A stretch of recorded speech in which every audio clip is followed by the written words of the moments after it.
कांग्रेस में खलबली। मंत्री नहीं बनाए जाने से नाराज हैं कई विधायक। अनूप सिंह को नहीं मिला वफादारी का इनाम।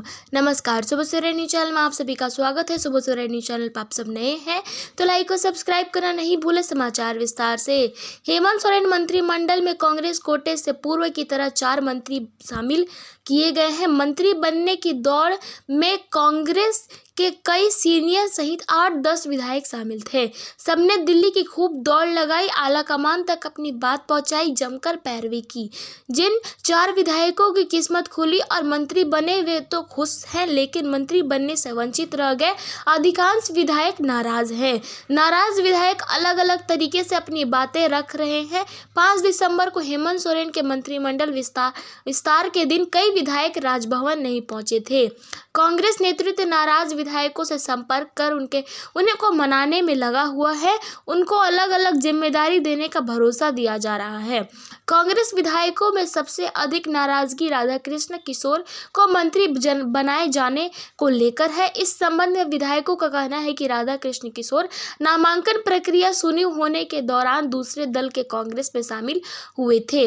उन्हें छतरपुर से जिम्मेवार बनाया गया, चुनाव जीते और तुरंत सरकार में नंबर 2 की हैसियत से मंत्री बन गए। किशोर को दलित कोटे से मंत्री बनाया गया है, जबकि पार्टी में दूसरे दलित विधायक भी थे। सुरेश बैठा ने कांके जैसी कठिन सीट पर जीत दिलाई।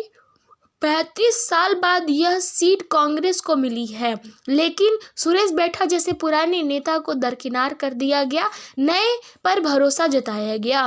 खिजरी विधायक राजेश कश्यप के बयान पर गौर करने की जरूरत है। उन्होंने कहा कि आयातित नेता मौसम वैज्ञानिक की तरह होता है, पार्टी के आते ही सब कुछ हासिल कर लेते हैं। पार्टी को पुराने नेताओं पर भरोसा करना चाहिए। कश्यप का बयान महत्वपूर्ण है। कई वरीय विधायकों के बदले शिल्पी नेहा तिर्की को मंत्री बनाए जाने ने भी विधायक नाराज है। ईसाई समुदाय के कांग्रेस के पास 2-3 सीनियर विधायक थे, लेकिन कार्यकारी अध्यक्ष बंधु तिर्की अपनी बेटी को मंत्री बनवाने में सफल रहे।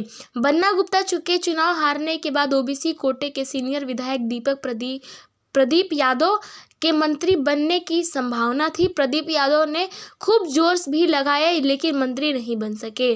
प्रदीप यादव को विधायक दल का नेता बनकर संतुष्ट करने की तैयारी है। डॉक्टर रामेश्वर उरांव भी इस बार ड्रॉप कर दिए हैं। बेरमो विधायक अनूप सिंह की दावेदारी इस बार मजबूत मानी जा रही थी। अंत तक अनूप सिंह रेस में बताए जा रहे थे, पर 4 मंत्रियों की सूची जब सामने आई तब अनूप सिंह का नाम नहीं था। हेमंत सोरेन की सरकार पार्ट 1 को जब गिराने की साजिश रची गई तो इस साजिश का भांडाफोड़ अनूप सिंह ने ही किया था। अनूप सिंह ने यदि समय रहते साजिश का खुलासा नहीं किया होता तो संभवतः था कि हेमंत सोरेन की सरकार गिर जाएगी। अनूप सिंह ने कोलकाता कैश कांड में पकड़े गए कांग्रेस विधायकों के खिलाफ थाने में मामला दर्ज कराया था। खुलासा करने के कारण अनूप सिंह के घर पर छापेमारी भी हुई थी।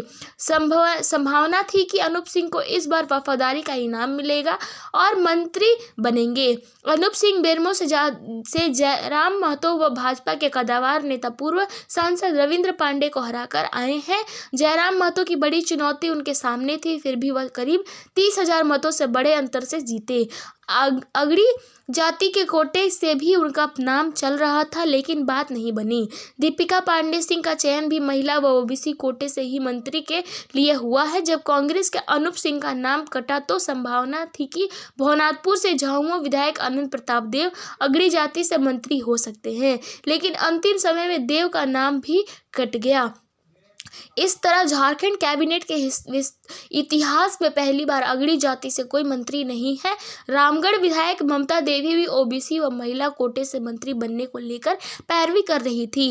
अब कांग्रेस विधायकों की नाराजगी क्या गुल खिलाएगी, भविष्य में इस पर सबकी नजर रहेगी। लेकिन इतना तय है कि कांग्रेस के अंदर खाने सब कुछ ठीक ठाक नहीं है।